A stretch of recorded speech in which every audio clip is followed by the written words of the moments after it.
ब्रह्मचर्य से बड़ी कोई तपस्या नहीं है। देखो, यहां संकोच का त्याग होकर चर्चा हो रही।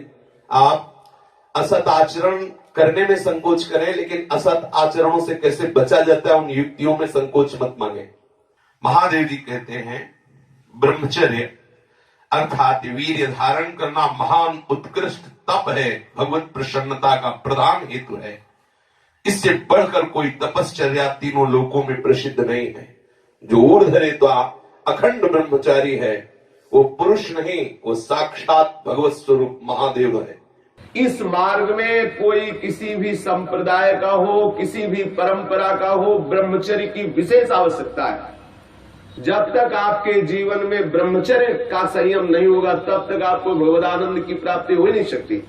ये जो हमारा अखंड भजन नहीं होता, जो हमारे हृदय में उत्साह नहीं बढ़ रहा भगवत प्राप्ति का, उसका कारण है ब्रह्मचर्य का नाश। जितना एक कामुक व्यक्ति अंधा होता है उससे बढ़कर कोई अंधा नहीं होता। नेत्र दोनों फूट जाए उसे अंधा नहीं कहते, उसको तो मार्ग नहीं दिखाई देगा। लेकिन जो कामुक पुरुष है, जो मदांध है, जो विषयों में अंधा, उससे ज्यादा अंधा कोई नहीं होता। लोक परलोक सब कुछ नष्ट कर लेता है।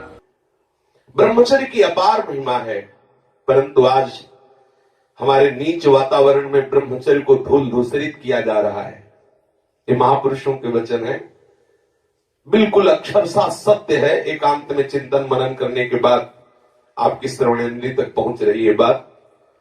आज की नीचता, आज का मनोरंजन ब्रह्मचर्य को धूल धूसरित कर रहा है, ब्रह्मचर्य का नाश कर रहा है।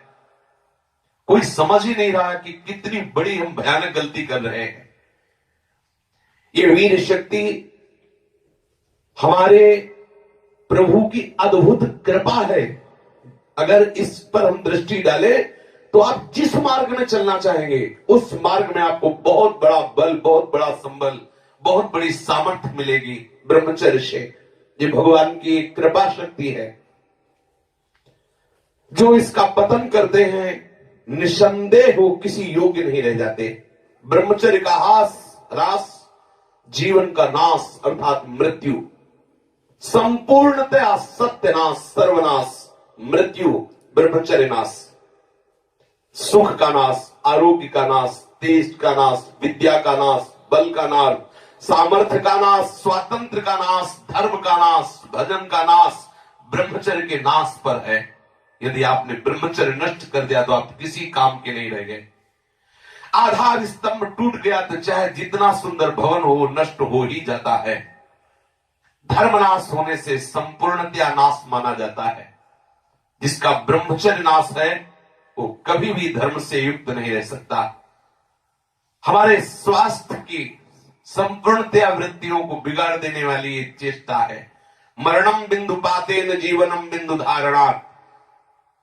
ये भगवान शंकर का अमिट सिद्धांत है कि जो वीर के साथ खिलवाड़ करता है वो साक्षात मृत्यु का वर्ण कर रहा है। जो वीर को रोकता है, धारण करता है, वो अमर है, वो भगवत स्वरूप हो जाता है। ब्रह्मचर्य ही जीवन है और ब्रह्मचर्य का नाश ही महान मृत्यु है। ब्रह्मचर्य ही स्वस्थता है, ब्रह्मचर्य का नाश ही महान रोगों का निमंत्रण है। जो अपनी इस जीवन शक्ति, वीर शक्ति को नष्ट करते हैं उनका लक्षण है वो चिड़चिड़े स्वभाव के हो जाते हैं। थोड़ी सी बात में बहुत गर्म हो जाते हैं, दूसरों को अशांत बना देते हैं, खुद अशांत बने रहते हैं। थोड़ी थोड़ी बात में वो बहुत बड़े अपवित्र कार्य कर बैठते हैं। जिन्हें ब्रह्मचर्य व्रत रखने की बात जिनके जीवन में आए वो महाक्रोधी हो जाते हैं, ईर्ष्यालु हो जाते हैं, पापात्मा बन जाते हैं और घोर विषयों के गुलाम बन जाते हैं। जैसे जैसे उनकी जीवनी शक्ति नष्ट होती वैसे वैसे उनको लगता है कि विषय में सुख और है, इससे नहीं तो इससे, ऐसी वासना बढ़ करके उनकी महादुर्गति हो जाती है। यदि आप अपनी इंद्रियों को नियंत्रित नहीं किए, आपने अपने को संयम में नहीं रखा तो सबसे बड़ी मूर्खता कर रहे हो। आप ठगे गए, अपने आप से आप ठगे गए। सावधान, जिसने अपनी इस जीवनी शक्ति का अपव्यय कर दिया उसका जीवन नष्ट हो जाता है, कुछ भी करने लायक नहीं रहता। वो केवल एक नाटक होता रहता है, अंदर अंदर उसको वही चिंतन चलता रहता है उसी विषय सुख का। और अवसर आने पर ना प्रगट में अवसर ना आया तो चिंतन मात्र से। देखो, इस शरीर में कहीं भी वीर की शक्ति की थैली नहीं है। जैसे पित्त की थैली, ऐसे ऐसे अलग अलग, ऐसे कहीं भी कोई कोष नहीं है। कोई ऐसा शरीर में स्थान नहीं है जहां से आज भी डॉक्टर ऑपरेशन करके निकाल सके कि देखो ये वीर शक्ति का स्थान है। हर नस नाड़ी में वो व्याप्त शक्ति है। जब आप मन से संकल्प करते हैं उसी समय वो पूरे शरीर से संचित होकर एकत्रित हो जाती है। उस एकत्रित होने वाली नाड़ी का नाम है मनोवाह। और जिस समय आपने कामता पूर्वक संकल्प, आगे वर्णन आएगा, संकल्प किया उसी समय आप बेकार हो गए। वो भले किसी कारण से बाद में वो शक्ति नष्ट हो, लेकिन बेकार आप उसी समय से हो गए। इसलिए सावधानी पूर्वक गंदे क्रियाएं, गंदे लोगों का संग और गंदे विचारों को अपने अधीन किया जाए। ब्रह्मचर्य के अभाव में हृदय सूखने लगता है। भगवत प्राप्ति की क्या, संसार की उन्नति की भी भावना नहीं रह जाती। लोग परलोक सब उजड़ा हुआ नजर आता है। जो ब्रह्मचर्य छीण करता है उसकी स्मृति का नाश हो जाता है, नेत्रों में कम दिखाई देने लगता है और लघुशंका के साथ वीर शक्ति का स्खलन होने लगता है। वो जान नहीं पाता, उसकी जीवनी शक्ति नष्ट होने लगती है। वो बिना किसी कारण अशांत बना रहता है। लाखों चिंताएं उसके मन में डुलने लगती है। वो दुर्बल होने लगता है। बड़ा निद्राल का वो वशीभूत हो जाता है। जरा सा निद्रा रही, जरा में हम तो देखते हैं लोग बैठते ही सोने लगते हैं और मोटापा बढ़ जाता है, आलस्य बढ़ने लगता है, उदासी आने लगती है, हृदय में घबराहट पैदा होने लगती है, श्वास अवरोध होने लगता है, कष्ट से श्वास या श्वास तीव्र गति से चलने लगती है, यक्षमा हो जाता है, पृष्ठशूल रोग हो जाता है, कटिवात हो जाता है, शिरोवेदना बढ़ने लगती है, जोड़ों में दर्द होने लगता है, दुर्बल हो जाता है और निद्रा के समय उसका जो शक्ति है वो क्षीण होने लगती, बह जाती, उसको पता ही नहीं लगता। मानसिक अस्थिरता, विचार शक्ति की दुर्बलता, ये भयानक भयानक कमजोरियां उसके जीवन में प्रकट हो जाती है, जो इसे मनोरंजन समझता है। सावधान, अगर आप अशांति से हटकर शांति में जाना चाहते हो, दुख से बचकर महासुख का अनुभव करना चाहते हो, तो ब्रह्मचर्य पर दृष्टि दीजिए। ब्रह्मचर्य चारों पुरुषार्थों का, धर्म अर्थ काम का मूल है। ब्रह्मचर्य भोग और मोक्ष प्रदान करने वाला है। वीर अनंत अनमोल सिद्धि है। इसी वीर के बल से जिस देवता को चाहो तुम अधीन कर सकते हो, उसके नाश से तुम पूर्ण पतित नीच बन सकते हो। बिना ब्रह्मचर्य धारण किए हुए कोई पुरुष कदापि किसी भी श्रेष्ठ पद का अधिकार नहीं प्राप्त कर सकता। वीर भ्रष्ट पुरुष कदापि पवित्र नहीं, कदापि धर्मात्मा नहीं, कदापि महात्मा नहीं हो सकता। वो दंभ और पाखंड भले कर ले। बिना ब्रह्मचर्य के प्रत्यक्ष इंद्र भी तुच्छ है, पद दलित है। साधारण मनुष्यों की तो बात है क्या, परमार्थ के पथ पर या व्यवहार के पथ पर जिधर भी तुम जाना चाहते हो, अति आवश्यक है ब्रह्मचर्य। समस्त विद्याओं की सूक्ष्म रहस्य को प्रकाशित करने वाला ब्रह्मचर्य, समस्त वैभवों की सिद्धियों को प्रकाशित करने वाला ब्रह्मचर्य, समस्त सौभाग्य का उदय करने वाला ब्रह्मचर्य। ब्रह्मचर्य सर्वश्रेष्ठ मंत्र है, ब्रह्मचर्य सर्वश्रेष्ठ तपस्या है, ब्रह्मचर्य सर्वश्रेष्ठ बल है, स्वतंत्रता है, महान उन्नति है। ब्रह्मचर्य ही हमारी संपूर्ण सिद्धियों का एकमात्र बीज है, रहस्य है। जो साधक या जो गृहस्थ 20 वर्ष अगर गृहस्थ में जाना है तो 20 वर्ष तक किसी भी स्थिति में ब्रह्मचर्य नष्ट नहीं होना चाहिए। यदि ब्रह्मचर्य नष्ट करते हैं तो वो गृहस्थी के योग्य नहीं रह जाते। उनके घर में भ्रष्टाचार होता है, संतानें भी होती है तो वही होती है जो किसी योग्य नहीं रहते। शास्त्र के सिद्धांत से चलने वाले उपासक को, अर्थात भगवत प्राप्ति के मार्ग में चलने वाले उपासक को चाहिए, अगर वो गृहस्थ है तो जब ब्याह हो उसी के बाद शास्त्र मर्यादा से ब्रह्मचर्य खंडित करे, ये उसका उपासना का स्वरूप ही माना जाएगा। लेकिन यदि वैरागी है, भगवत मार्ग का पथिक है, तो अष्ट मैथुनों से बचे। गृहस्थ हो तो उचित संतानोत्पत्ति के लिए भगवत प्रार्थना से युक्त होकर, हे करुणा निधान, मैं आपकी आज्ञा का पालन करने के लिए अपने ब्रह्मचर्य को क्षीण करता हूँ। आपकी कृपा प्रसाद से मैं आपकी प्राप्ति के लिए गृहस्थ धर्म रूपी पूजा आपको स्वीकार करने के लिए प्रार्थना करता हूँ। प्रभु, ये पूजा है, आप स्वीकार कीजिए। वो गृहस्थ धन्य है जो ब्रह्मचर्य पूर्वक संतानोत्पत्ति की क्रिया करके भगवान की आराधना करता है। जो विरक्त संपूर्ण रूप से ब्रह्मचर्य है उसको विशेष साधना नहीं करनी पड़ती, अपने आप भगवती स्मृति अखंड होने लगती है, क्योंकि महाआनंद स्वरूप ब्रह्मचर्य है। महाआनंद, आप सोच भी नहीं सकते कि ब्रह्मचारी को कितना आनंद होता है। जो ब्रह्मचर्य धारण करता है उससे अपार आनंद, अपार सुख प्राप्त होता है। सभी सुखों में सर्वाधिक नष्ट करने वाला सुख एक काम सुख है, सबसे ज्यादा पतन करने वाला यह सुख है, सबसे ज्यादा नाश करने वाला सुख है। इसलिए सावधान, विषय सुख के लिए आप अपने ऐसे अमूल्य जीवन को नष्ट मत कीजिए।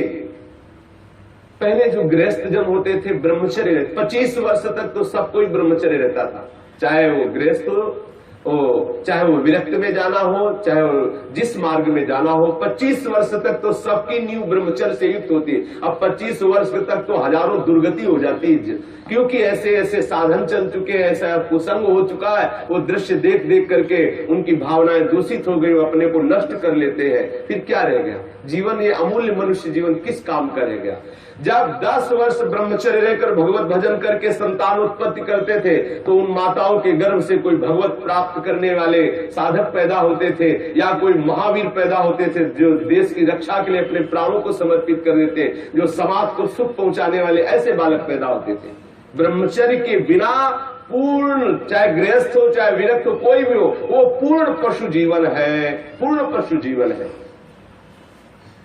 सांसारिक व्यक्ति बनकर के मत अपने जीवन को नष्ट करो, आप अपने हाथों से अपना नाश कर रहे हो। ध्यान रखो, ये गलती जो तुम कर रहे हो ये आपको दोबारा मनुष्य जीवन मिलने वाला नहीं है। ऐसी गलती करके तुम्हें बहुत पछताना पड़ेगा। मौज मस्ती, लोग काहे की मौज मस्ती? धर्म मर्यादा का नाश करके, गुरुजनों की बनाई हुई शास्त्र मर्यादा का नाश करके तुम सुख प्राप्त कर सकते हो। कुछ समय मिला, कर लो जो करना है। ऐसे भयानक रोग पैदा होंगे कि मरोगे, कोई पानी देने वाला नहीं मिलेगा। ये सब नाटक भूल जाएगा। इसलिए शास्त्र और गुरु की बनाई हुई मर्यादा के अनुसार चलो, तो ही संसार में भी तुम सुख का अनुभव, जहां नहीं है सुख वहां भी अनुभव कर सकते हो, यदि शास्त्र और गुरु की मर्यादा से युक्त रहोगे, उनके बनाए हुए विधान के अनुसार चलोगे। ये जो आजकल सब चल रहा है ना, ये बहुत हानिकारक है। जिसके जीवन में छोड़ दो, जो जिनका ब्याह हो गया वो अपने पति को छोड़ करके दूसरे पतियों के, पुरुषों की तरफ कामुक दृष्टि से देखती है, जानते हैं उनकी क्या दुर्गति होती है? हाँ, पति वंचक परपति रति करई, रौरो नरक कल्प शत परई, और विधवा होए पाए तरुणाई, अगला जन्म होगा और वैधव्य को प्राप्त हो जाएगी। जो पुरुष अपनी पत्नी का त्याग करके पर स्त्री से गमन करता है तो नरक में जाकर के उसको तपाए हुए लोहे की लाल लाल ऐसे स्त्री आकृति से उसे हजारों वर्षों तक चिपकाया जाता है और जलता रहता, वहां मरना तो है नहीं। ऐसा मत सोचो कोई देख नहीं रहा। जैसी थरिवंश नरक गति दुर्भर यम द्वारे कटियत नख छीके, वहां ऐसा हिसाब है कि कहां छीका, किस लिए छीका, और आपकी नाक काट दी जाएगी। मतलब वहां उंगली उठाने पर आपको दंड है, किस लिए उठाया, किसको उठाया, किस कारण से उठाया, किस समय में उठाया, एक एक वस्तु का हिसाब है। आप समझते हो मुझे कौन देख रहा है, क्या जान रहा है, मौज मस्ती ले लो। कुछ समय दिया गया आपको, ये मनुष्य जीवन कुछ समय दिया गया। आप चाहे जो कर लो, चाहे जितना दुराचार कर लो, या सदाचार करके श्री कृष्ण को रिझा लो, या दुराचार करके नरक की यात्रा कर लो। बहुत सावधान। यहां वर्णन कर रहे हैं महापुरुष जन कि जो जीवन में ब्रह्मचर्य शक्ति है, जिसे शुक्र कहते हैं, जिसे वीर शक्ति कहते हैं, इसका जो नाश करता है वो भयानक रोगों से ग्रसित हो जाता है। इसका एक नियम है, गृहस्थ धर्म का नियम है। इस पर हमारे शास्त्रों में सब वर्णन, इसीलिए सत्संग करना चाहिए। अब क्या है, आज मनोरंजन, लोगों को रिझाना, वक्ताओं को पसंद आ गया है और जो श्रोता है उनको वही पसंद आता है। थोड़ी देर चटकीली बातें की, संगीत बजा, नाचे कूदे, घर गए, बोले कथा सुन के आए हैं। कथा का तात्पर्य, सत्संग का तात्पर्य आपका कुसंग का त्याग हो जाए।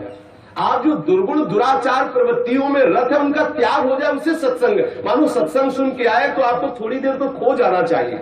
दूसरे को अपने आप पता लगे कि ये सत्संग सुन के आ रहा है, खो गया। अपने अंदर की कमियों को देख देख करके वो रो रहा है, हे करुणा निधान, मैं इतना नीच हूं, अभी तक तो मैं जान ही नहीं पा रहा था कि ये गलतियां हैं, मैंने कितनी गलती की, हे करुणा निधान, अब मुझे इन गलतियों से उबारो। सत्संग वो वस्तु है जो अपनी ब्रह्मचर्य शक्ति को नाश करता है तो उसकी शारीरिक शक्ति नष्ट हो जाती है। चेहरा पीला होने लगता है, चेहरे में झुर्रियां पड़ने लगती हैं, नेत्रों की शक्ति जाती रहती है, नेत्रों के आसपास नीली नीली रेखाएं प्रकट हो जाती है, आंखें धस जाती हैं और चेहरे में वो कांति नहीं रह जाती, अर्थात कांतिहीनता आ जाती है, याददाश्त नष्ट हो जाती है। वस्तु रख दी, भूल गए, कोई आज्ञा भूल गए। क्यों भूल गए? क्योंकि ब्रह्मचर्य नहीं, मेधा शक्ति क्षीण हो गई।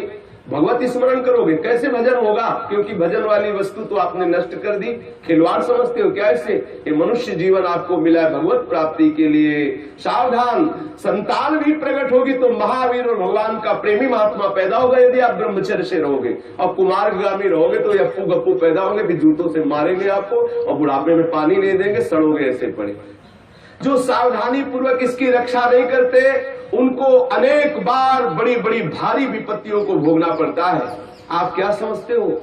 जिस वीर शक्ति से ऐसे सुंदर संतान की उत्पत्ति होती है, उसी वीर शक्ति को आप मनोरंजन में नष्ट कर रहे हैं। ये हत्या है, हत्या। शास्त्र वर्णन करते हैं आपको भोगना पड़ेगा उसका दंड। जैसे माताओं के गर्भ में पलते हुए शिशु को वो गर्भ हत्या जैसे पाप कर देती है, ऐसे पुरुषों को सावधान रहना चाहिए। संतानोत्पत्ति के निमित्त से किया गया ब्रह्मचर्य खंडित भगवत उपासना माना जाएगा और अपनी वासना से प्रेरित होकर ब्रह्मचर्य नष्ट करना या अन्य उपायों से ब्रह्मचर्य नष्ट करना वो हत्या में लिखा जाएगा। इसीलिए अंतःकरण मलिन हो जाता है और भगवत भजन का केवल वो एक क्रिया मात्र होने लगता है, आनंद का अनुभव नहीं होता। आपको यदि भगवत प्रेम प्राप्त करना है, भगवत भक्ति प्राप्त करना है, तो आप अपनी इस जीवनी शक्ति की रक्षा कीजिए। आप अपनी जो आंतरिक वृत्ति कामुक हो चुकी है उसको संभालने की चेष्टा कीजिए। जो अपने इस स्नायु तंत्र को पुष्ट रखना चाहते हैं उनको अपनी इस मूर्खता को खोना होगा। क्या मूर्खता? वो सोचते हैं कि मैं विषय में अपनी ब्रह्म शक्ति को नष्ट करके, बादाम पा करके, दूध पी करके, मकरंद ध्वज खा करके और अपने को फिर पुनः पुष्ट कर लेंगे। ध्यान रखना, ये जितना पाओगे उतनी वासना पुष्ट होगी।